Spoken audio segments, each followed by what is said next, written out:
제가 그 해양연구원에 96년도 또 7년도까지 1년 근무하다가 그다음 해양수산개발원으로 97년도에 옮겼고요. 그래서 그때 여기 1년 정도 권무상 원장님이랑 미 본부장 하실 때 그때 제가 그 밑에서 일을 했었습니다. 그 인연으로 지금까지 오게 되었고요. 오늘 이게 초대해 주셔서 감사합니다. 오늘 제가 말씀드릴 내용은 이게 경기만 하고 아마 직접적으로 관련인 내용이 될 수밖에 없을 것 같아요. 그래서 그다음 경기만을 얘기할 때는 주로 산업, 인구, 문화 이런 얘기 많이 했었는데 이게 인천 또는 그 경기도 관할 해역에만 한정되어 있었는데 앞으로는 이게 결국은 북을 생각하지 않을 수가 없다. 이번에 비록 우리 그 공무원 피격 사건이라는 좀 불행한 사건도 있긴 했지만은 결국은 북과 함께 이 공간을 조금 더 가치 있는 공간을 만들기 위한 노력을 할 때 경기만 전체에 그 혜택이 골고루 뿌려지게 되지 않겠는가라는 생각을 합니다. 제가 지금 그 혀에 뭐가 생겨가지고 발음이 좀 세더라도 이해를 해주시면 고맙겠습니다. 그 내용은 일단 특별한 건 별로 없고요. 그 지금 인쇄한 그 내용 보시면은 아마 다 이해는 하실 것 같습니다. 오늘 특별히 이 주제를 함께 나누고자 했던 것은 이 지역의 어떤 그 발전에서 이제는 조금 미래지향적인 발전의 모습을 생각해야 된다. 그동안에 이 바다를 주로 이용만 하고 개발만 해왔는데 균형을 좀 맞출 필요가 있다. 그것이 바로 미래가 요구하는 가치이고 국제사회가 요구하는 가치이기 때문에 그 가치를 이 경기만에서 잘 포용을 해야 이 경기만의 지역 발전에 도움이 되지 않겠는가 생각이 들었습니다. 크게 제가 오늘 말씀드릴 내용은 그 네 가지로 이렇게 구성되어 있습니다. 저기 보시면 SDG라고 표현되어 있거든요. 요즘 쓰는 단어 중에 SSG가 있더라고요. 혹시 그거 아시는 분 계세요? 그건 다 아시잖아요. 그래서 처음에 그게 아니 무슨 단어를 이렇게 쓰나 했었는데 그러니까 쓰기를 이렇게 표현하더라고요. 얘는 쓰듯 이렇게 할 수 없잖아요. SDG가 앞에 있는 S는 조금 전에 그 발표 제목이 있는 것처럼 지속 가능한이라는 뜻입니다. 그래서 그게 S고요. D는 Development, 일종의 발전이라고 표현하기도 하죠. 어떤 분은 개발이란 말도 표현하기도 하는데 저는 발전을 더 선호합니다. 이 G는 골, 목표이기도 하거든요. 그래서 지속 가능 발전 목표라고 보통 부릅니다. 저 체계가 뒤에 설명드리겠지만 2015년도에 UN 총회에서 확정을 했습니다. 총 17개의 지속 가능 발전 목표를 그때 확정을 했고요. 저 목표는 2030년까지 달성해야 될 목표입니다. 보통 많은 분들이 자기가 성장할 때 또는 애를 키우거나 또는 애를 낳을 때도 목표를 정하지 않습니까? 마찬가지로 이것도 2030년까지 전 지구촌이 함께 힘을 모아서 달성해야 될 목표를 17개로 정리를 했고요. 그 중에서 해양은 14번째에 포함되어 있습니다.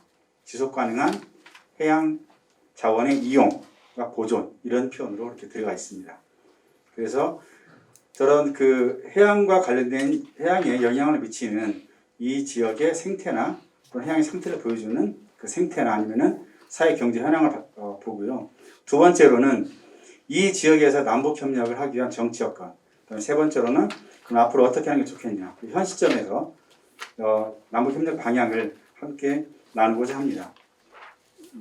현 시점이라 함은 지금 잘 아시겠지만은 남과 북 사이에는 현물, 그러니까 어떤 물자도 오갈 수 없습니다. 두 번째로 현금, 돈도 오갈 수 없습니다. 그리고 전략물자 같은 그런 경우에는 아예 통제가 되고 있고요. 인도적인 의료 지원 장비, 의료물자 정도만 현재 교환이 가능합니다. 현재 이런 그 UN 제재 하에서의 그런 아무것도 우리가 할 수 없겠냐? 그렇지는 않습니다. 도모할 수 있는 내용이 있고요. 아마도 오늘 경기만 포럼에 아카데미에 참석하신 분들은 대부분 다 시민단체, 사회단체 또는 환경단체에 몸을 담고 계실 건데 그 분들이 해야 될 역할이 여기 있습니다. 그건 뒤에 설명드리겠습니다. 이게 조금 전에 말씀드린 2015년도에 UN 총회에서 확정된 전 세계 그 당사국들이 모여서 확정한 17개의 목표입니다. 그 중에서 바다와 연안과 관련되어 있는 여러 가지가 있죠. 기후변화, 지속가능한 에너지, 아니면 안전한 도시, 지속가능한 도시, 그 다음에 육상에서 어떤 그 지속가능한 이용도 있긴 하지만은 우리는 14번을 주목하고 있습니다. 이게 바로 해양에서의 지속가능한 이용에 관한 것입니다. 그래서 저런 그 지속가능한 경제를 많이 얘기하고 있고요. UNEP라고 해서 UN 환경계획이라는 국제 기구가 있습니다. 거기에서 2007년도인가 그때 그린 이코노미라는 말을 얘기합니다. 녹색 경제라는 말을 얘기하는 거죠. 그래서 환경과 생태계를 해하지 않으면서 발전할 수 있는 사회 발전을 기여할 수 있는 그런 경제 체제를 그린 이코노미라고 부르는데 사실 그린 이코노미의 핵심은 요거입니다. 이것 보고 이제 바이오스피어라고 생물권이라고 부르는데요. 생물권 자체가 우리 사회를 떠받치는 가장 중요한 근간이다. 사실 지금 우리가 입고 있는 모든 의복이나 아니면 여기 있는 물질, 아니면 책상, 그다음 뒤에 있는 먹을 거 다 그게 자연에서 나왔거든요. 다만 그 자연에서 얻은 물질을 바로 직접 이용하거나 채소는 그렇죠. 물고기도 그렇고요. 아니면은 자연에서 얻은 부산물을 가공해서 석탄을 가공하고 석유에 정제된 부산물을 이용해서 이런 화학섬을 만드는 것처럼 대부분 우리가 쓰는 모든 물질들은 다 자연에서 온다는 거죠. 그래서 물질 자체의 안정된 제공이 매우 중요하고 그 물질을 제공하는 게 바로 생태계라는 거죠. 그런 의미에서 그린 이코노미를 얘기하고 있습니다. 최근에 나오고 있는 그린 뉴딜도 마찬가지입니다. 기후변화 이슈나 아니면은 자연 자원의 고갈 그런 이슈에 대응하기 위해서 발전을 더 하긴 해야 되는데 우리가 사회를 경영하고 운영하고 발전시키는 방식에 대해서 어떤 새로운 시각이 필요하다고 하는 게 바로 그린 뉴딜 내용이기도 하는 거죠. 이것은 2005년도에 전 세계에 있는 과학자들 약 1,700명 정도가 모여서 이런 그 자연 생태계가 우리 인간에게 복지에 주는 그 관계를 밝혀낸 그런 마지막 어떤 최종 산물이라고 볼 수 있는데요. 보시면 알겠지만은 자연 생태계는 우리한테 음식도 제공해 주고요. 물질도 제공해 주긴 하지만은 갯벌 같은 경우에는 우리에게 혜택을 주죠. 거기 가면은 꼬막도 있고 하지만 사람들이 거기에서 관광도 하죠. 애들 데리고 교육도 시키죠. 마음을 정화시키기도 하는 거고요. 또한 오염물질도 정화하는 기능이 있습니다. 그리고 우리나라 갯벌은 워낙 크게 발달이 있어서 자연재해를 줄일 수 있는 능력도 있습니다. 멀리서 태풍이 몰고 오는 그런 그 파도가 바닷가에 오게 될 때 이 갯벌이 갯벌과 마찰을 일으켜서 그게 완화되기 때문에 갯벌은 자연재해 저감으로서도 매우 큰 혜택을 주고 있습니다. 그런 내용들은 사실은 시장에서 거래가 되지 않기 때문에 그 가치가 얼마나 큰지를 모릅니다. 그래서 요즘은 그 가치를 바로 따지는 그런 과정이 지금 연구도 하고 진행하고 있거든요. 바로 그런 내용들이 그래서 이런 생태계, 아까 앞서 얘기했던 생물권의 보존과 체계적인 이용 관리가 매우 중요하다는 것을 말하고 있습니다. 그럼에도 불구하고 지금까지 전 세계에서 인간이 생태계에 주는 영향이 매우 커지고 있다. 보시면 알겠지만 빨간색이 인간의 영향이 심각하게 미치는 그런 지역입니다. 주로 어떤 거냐? 어획이나 기후변화, 해양 육상길 오염원 등이 주요 영향 요인입니다. 해양에 미치는 거. 경기만 지역은 뒤에 설명드리겠지만은 지난 10년 동안에 해양에 미치는 영향이 약 30% 정도 증가한 저희 연구 결과가 있습니다.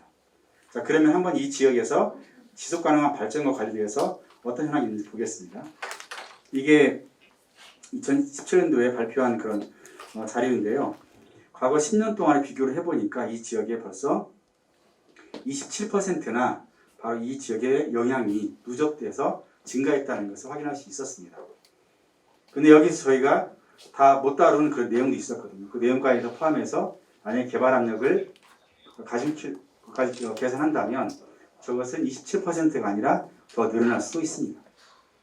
여기에다 플러스 기후변화 영향까지 합친다면은 이 지역에서 인간이 겪고 있게 될 그런 압력이나 영향은 더 커지지 않겠는가 생각이 듭니다. 이것은 황해 지역의 습지 면적인데요. 2018년도에 국제학술지에 게재했던 논문입니다. 지난 시기 동안에 보시면 알겠지만은 이 빨간색이 다 간첩 매립된 그 변형된 지역입니다. 저희가 계산을 해보니까 황해 전체 지역에서 매년 영종도 면적보다 큰 크기의 습지가 다 사라지고 있다는 것을 확인할 수 있었습니다. 그리고 이것은 아까 그 자연 환경을 고려한 어떤 그 발전 잠재력 지수라고 보시면 될 것 같은데, 전 세계 221개 해역 중에서 우리나라 남한의 해역이 약 48위. 그렇게 낮지는 않습니다만 최근 몇 년 동안 저 단계가 약간 떨어졌습니다. 북한은 193위로 매우 낮죠. 매우 낮은데 최근 몇 년 동안에 4단계 정도 상승했습니다. 저것은 어떤 거냐면 사실은 저에게는 북한 같은 경우에는 조금만 더 외부에서 자본이나 기술이나 이런 도움이 있게 되면은 저 발전 지수는 금방 올라갈 수 있다는 걸 의미하거든요. 원래 배부를 때 뭘 먹으면 효과가 별로 크지 않거든요. 배고플 때 음식물이 들어가게 되면 효과는 금방 나타나거든요. 그래서 낮은 단계에서는 외부에서 조금만 더 도움만, 지원만 있게 되면은 효과는 크게 나타날 것이고, 그 혜택을 남과 북이 함께 누릴 수 있지 않겠는가 생각이 들어서 소개를 했습니다.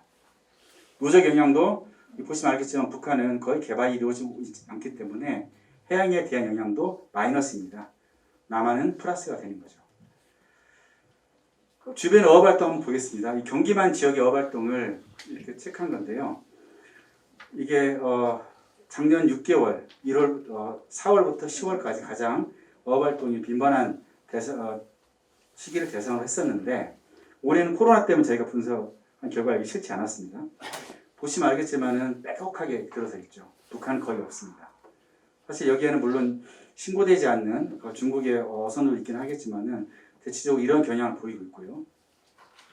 항로, 선박의 항행 어떤 밀도를 보더라도 이 지역, 접경해역, 그러니까 NLL 그 주변으로 해서는 여전히 그 지역은 잘 보존이 되고 있다는 거죠.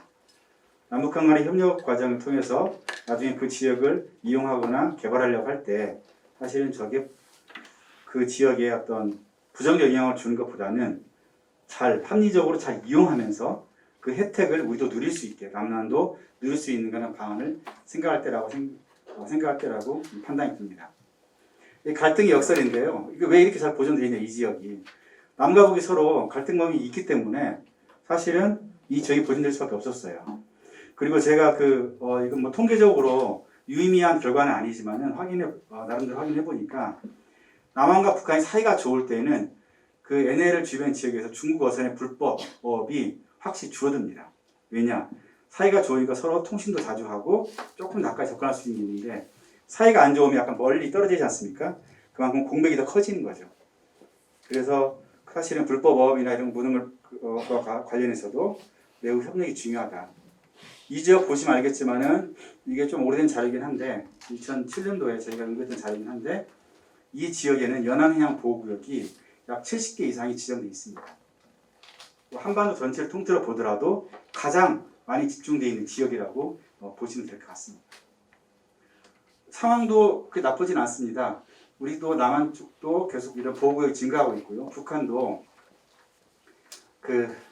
2018년도 2년 전에 남사르 협약이라고 해서 우리 경기만 앞에 있는 습지를 관리하는 그 협약이 있거든요. 그 협약 관련해서도 이미 그때 당사업이 되었고, 서해에 있는 그 문덕지구하고 동해 쪽에 있는 나선지구 두 개를 그 국제 협약인 남사르 협약 습지 목록에 올려서 등재를 했습니다. 그 북한이 왜 이렇게 이런 새들한테는 왜 이렇게 안전한 곳이냐?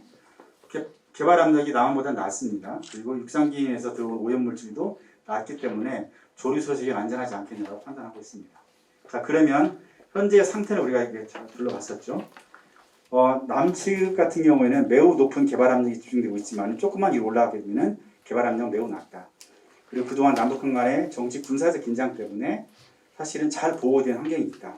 그런데 그런 잘 보호된 환경은 지금은 모르겠지만 앞으로 많은 사람들이 예전처럼 관광도 대규모로 가진 않거든요. 가족 중심, 소규모로 가고 있고 편안하게 즐길 수 있는 곳을 많이 찾고 있기 때문에 저것은 미래의 어떤 새로운 먹거리가 될 수 있다는 거죠. 그 남한만 놓고 보더라도 서해에서 강이 하구뚝이나 인공 구조물로 막히지 않은 곳은 한강밖에 없습니다. 올라가 볼까요? 영산강 막혔죠. 쭉 올라오다가 금강, 동진강 막혔죠. 그 다음에 망경강 막혔죠.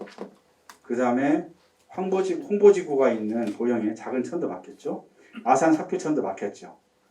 막히지 않은 곳이 없습니다. 유일하게 자연형 하구를 유지하고 있는 저는 가장 큰 강은 한강밖에 없고요. 북한도 청천강만 남아있고 그 대동강은 거의 남포 지역에 하구뚝이 낙동강처럼 막혀 있거든요. 한강은 그만큼 앞으로는 미래의 그 잠재의 활용 가능성이 매우 높은 그런 지역으로 보시면 될 것 같습니다. 자, 그런 상태하에서 이 지역은 지속 가능 발전을 실현하는데 그 미래의 경제인 그린 이코노미를 달성하는데 매우 좋은 조건이 있다라는 거고요. 하지만 그래도 불구하고 그럼 남북한 간의 협력이 잘 돼야 될 건데 어떤가 한번 보겠습니다. 이게 NLL이죠, 이게. 이것은 북한이 주장하는 경비 개선이고요. 이런 차이가 있어서 여전히 이 지역에서 그동안 2007년, 2018년 합의가 이루어졌음에도 불구하고 공동 어뢰구역 지정은 안 됐습니다. 왜냐? 공동 어뢰구역 지정할 때 보통은 같은 거리, 그 다음에 같은 면적, 너네 같은 면적, 우리 같은 면적 이렇게 지정해야 되는데 문제는 같은 거리와 같은 면적을 지정할 때 기준이 되는 선을 우리는 NLL을 주장하고 있고 북한은 경비 개선을 주장하고 있는 거죠. 서로 기준이 다르기 때문에 원칙인 같은 면적, 등면적이라고 보통 부르죠. 같은 거리, 등거리 합의했으나 기준이 어딘지를 합의하지 않았기 때문에 사실은 그 뒤로 진행하지 못하고 있는 거죠. 해주항 직항로도 마찬가지입니다. 해주항은 여기 원장님 계시겠지만은 그 모든 선박은 사실은 다른 나라 영해에 갔을 때 무해 통행의 원칙만 지키게 되면은 다 항해할 수 있습니다. 심지어 군함도 잠수함도 부상한 상태에서도 상대히 통보하고 갈 수 있다고 되어 있는데 북한은 전 해주항 직항을 이용하지 못하고 있습니다. 그래서 이렇게 가고 있죠. 왜 이걸 못하냐? 다른 나라 해역이라고 하는 남측에 들어설 때 우리 지금 너네 해역으로 들어간다라고 하는 인계 호출 보호를 날립니다. 날리는 시점을 우리는 너 얘네를 들어오기 전에라 라고 하는데 북한은 무슨 소리야? 우리가 알아서 할게 아무 때나. 이런 차이가 있기 때문에 직항로도 더 이상 사실은 안 되고 있는 거죠. 그 사실은 이런 게 왜 나타났냐 보면은 그 정전협정치의 부속물로 이게 이제 저희가 재작년 말에 저희가 찾아낸 건데요. 이번 아카이브에서 이 출처에 따르면 이게 원본 지도입니다. 여기 보면은 그 국문이 있고 그 다음에 중문도 있고 영문도 있습니다.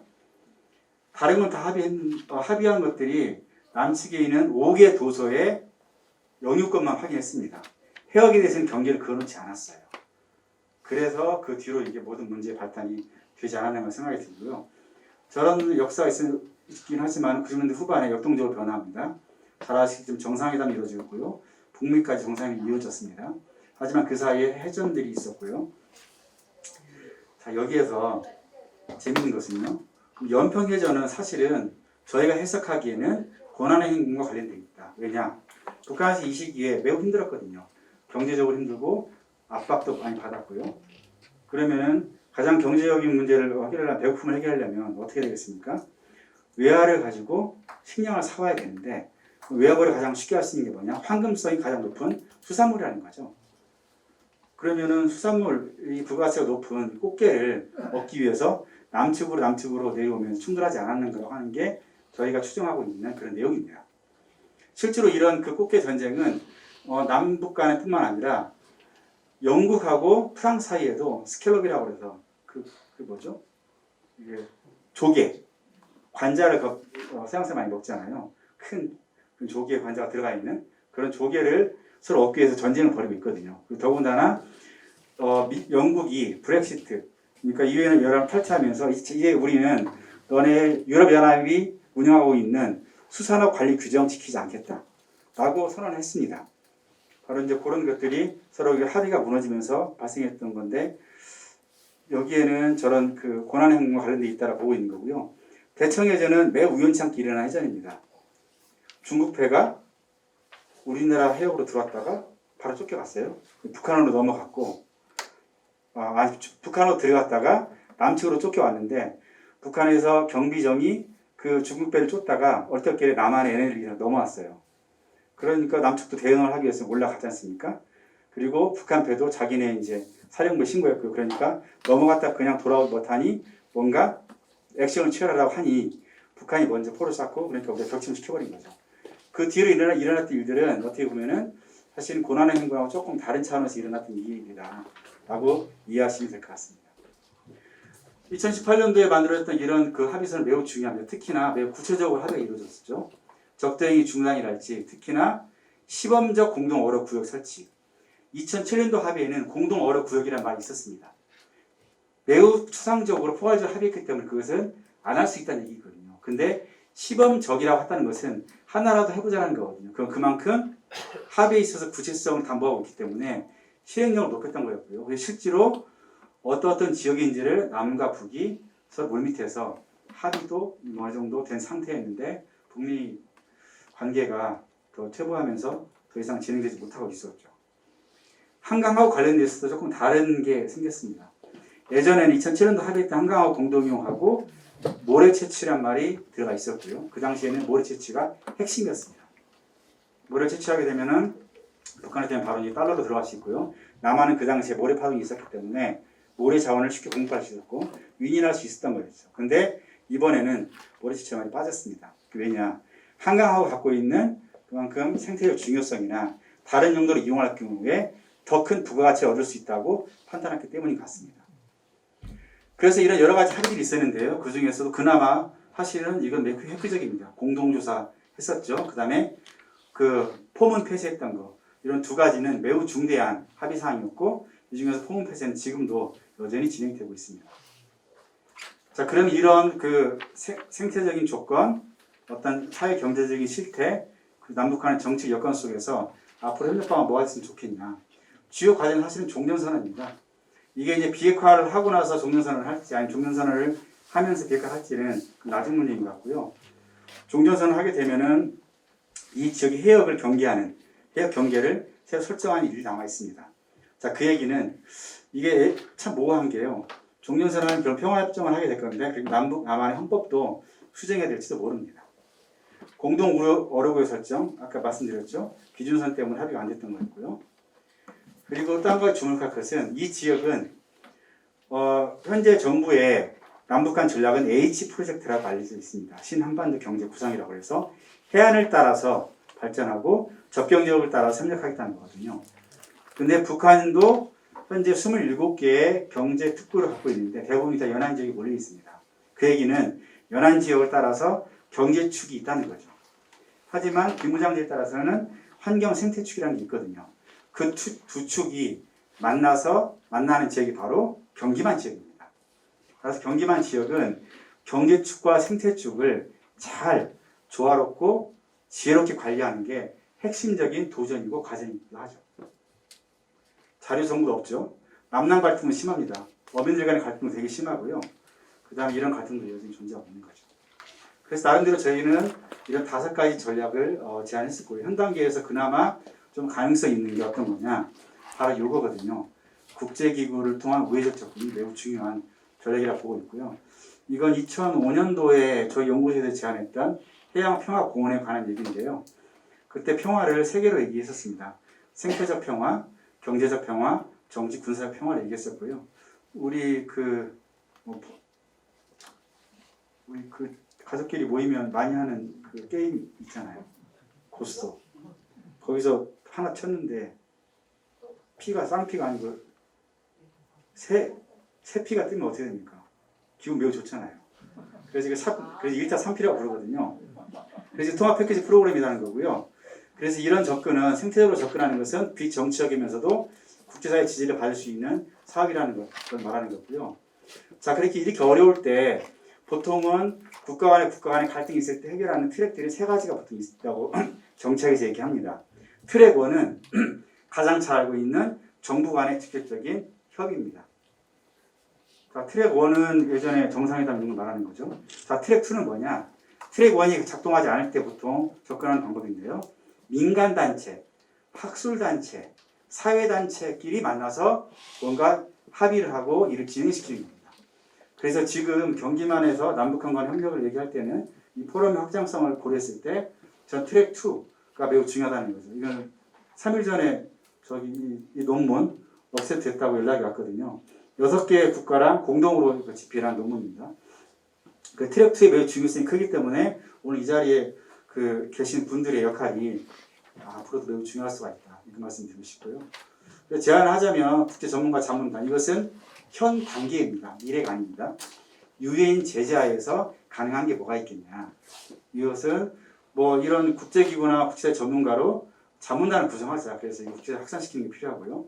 두 번째로는 공동조사를 설계하는 것은 가능하다. 지금 2018년도 한번 조사한 이후 못했지 않습니까? 하지만 공동조사를 언제 할지는 모르지만은 공동조사를 하기 위한 계획, 방법들을 설계하는 것은 가능하다. 이렇게 보시면 될 것 같고요. 그리고 이런 역량 강화 훈련 프로그램도 가능합니다. 그러면 우리가 북한 사람 초청할 수 없습니다. 우리가 갈 수 없고요. 어디서 하냐? 제3국에서 바로 이런 프로그램을 하면 되는 거고 2015년도에 저희 연구원이 주관했던 베트남에서 했던 훈련 프로그램에 북한 분들이 오셨거든요.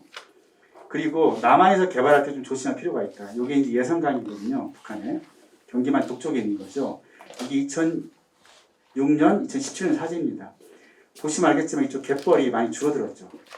그래서 그쪽은 뭐라고 주장하냐면 교동도역이 완성되는 바람에 우리가 침식이 심해졌다라고 주장합니다. 근데 그 원인이 그게 아닌지 모르겠지만 확실히 이 지역에 갯벌이 침식된 것은 맞습니다. 그리고 이 지역에서는 지금은 부터 나중에 장기적으로 본다면은 한강하구와 그 다음에 남한과 북한이 공동으로 관리하는 계획을 수립하는 거. 계획을 수립하는 것은 돈이 들어가는 것도 아닙니다. 물자가 가는 것도 아닙니다. 이런 것들은 사전에 국제기구와 함께해서 계획을 수립하는 가능하지 않겠냐라는 생각이 들고요. 이게 잘만 이루어진다면 한강하구는 지금 보고 접경해역이라고 보통 부르는데 전 세계 접경해역 간의 이슈와 갈등이 있는 지역이 많이 있습니다. 아까 제가 자문했던 그 논문에서도 나와 있는 것은 사례는 되게 많거든요. 접경 지역 간에 문제가 있는 지역들 간에 네트워킹을 하면서 이거 국제 확산시키고 알리는 것도 매우 중요하지 않겠는가 이런 생각이 듭니다. 2분 남았는데요. 이게 아인슈타인이거든요. 이분이 하신 말씀이 정치가 물리보다 어렵다고 얘기하거든요.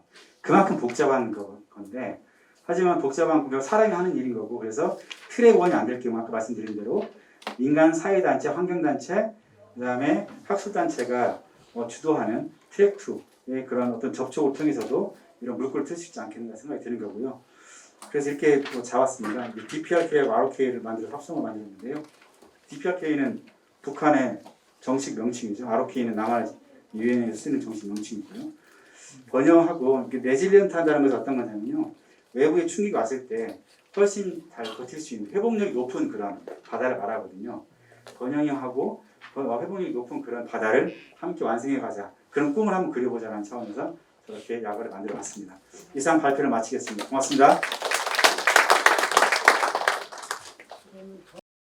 트랙 3는 프라이빗, 개인과 개인 간의 접촉입니다.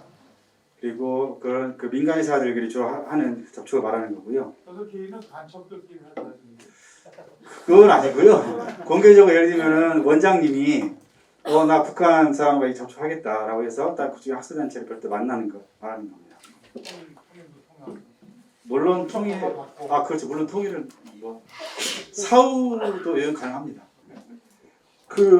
이제 지금 한강 공동수역 부분 관련해서는 아까 우리 남 박사님도 얘기했었는데 NGO들이 아주 적극적으로 지금 평화 뱉비우는 문제부터 해서 역할들을 지금 계속 진행을 하고 있는 걸로 알고 있어요. 그리고 지금 서해 평화지대하고는 다르게 한강 공동수역과 관련한 부분에 대한 그 지역의 어떤 합의나 어떤 요구들 이런 것들 상당히 지금 진척이 되고 있다고 생각하는데 이 부분에 대한 어떤 정책적인 전망이나 어떤 기대, 어떤 제안들을 좀 해주실 수 있는지. 예, 저희 얘기는 설명을 따로 안 드렸는데 이게 지금 어쨌건 이게 남북한의 접경 해역이잖아요. 접경 유역이기도 하고. 근데 다 같은 접경이라고 해서 다 같은 접경이 아니거든요. 이것은 법적으로도 차이가 좀 있습니다. 육상의 DMZ는 가운데 선이 명확히 그어져 있습니다. 그리고 토지에 대한 귀수권도 남한과 북한 확 나눠져 있습니다.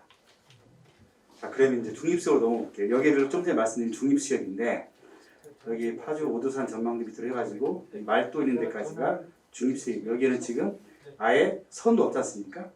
이 지역은 중립수역으로 표현하고 있고요. 저 지역은 어느 누구의 독자적인 어떤 지배권을 인정하지 않습니다.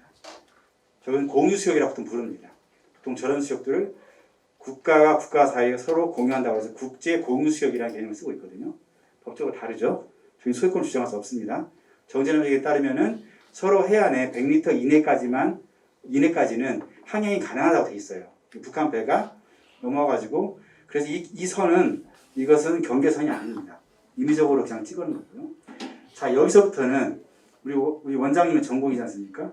해역 경계가 딱 그어지게 되면 그때도 똑같이 남한과 북한이 해역 기수권이 딱 결정됩니다. 근데 다만 여기는 아직 서로 주장하는 바가 다르기 때문에 이런 갈등이 있는 거고요. 그래서 접경이랑 똑같은 접경이 아니는 거죠. 육상 다르고 중립수역이라고 보면 다릅니다.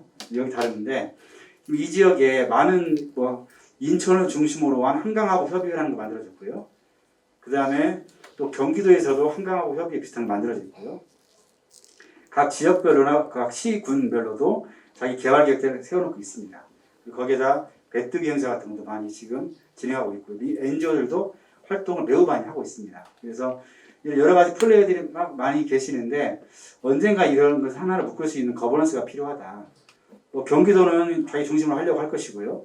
인천도 중심으로 하려고 할 것인데 경기만 포럼의 입장에서 본다면은 저는 이제 바다를 전공한 입장에서 본다면은 말은 한강하구라 부르기도 하고요. 엄밀한 의미에서 한강하구 중립수역이라고 부릅니다. 그것은 유엔사가 관할한다고 했잖아요. 그 안에서 활동하려면 정전이 북한과 유엔사가 참여하는 정전을 통해서 거쳐서 해야 되는 건데 그 해역에 대한 서로 간의 어떤 입장 차이가 있긴 하지만은 이 해역에 대해서 어떻게 공동으로 이용할 것인가에 대한 거버넌스 구조를 만드는 게 필요하다. 중앙정부, 지방정부, 그 다음에 NGO, 학술단체들이 있는데요. 서로 이제 워낙 많은 분들이 활동을 계시는데 한 번쯤 거기에 대해서 사회적 합의를 통해서 그런 구조를 체계화된 구조를 만드는 과정도 필요하긴 합니다. 하지만 그 전까지는 아마도 각각 활동하시는 분들이 기구별로 열심히 활동하시는 게 좋긴 좋을 것 같고요. 조만간에 저걸 하나로 이렇게 뭔가 통합은 아니지만은 조화시킬 수 있는 구조, 보통 그거를 저희들은 거버넌스란 말로 표현하기도 하거든요. 그런 거버넌스 구조를 만들 필요가 있지 않겠냐라는 생각이 들고요. 저 지역이 한강하고 중립수역이긴 하지만은 대부분의 거의 70%가 다 바다입니다. 한강하고 중립수역 또는 한강하고라고 한다면 70%는 바다이구나라고 생각하시면 될 것 같고 그래서 경계만 포럼의 역할이 더 중요하다 오히려 그 한강하고 내측에서 활동하시는 분들보다 더 그 역할이 중요하다 이렇게 보시면 될 것 같습니다.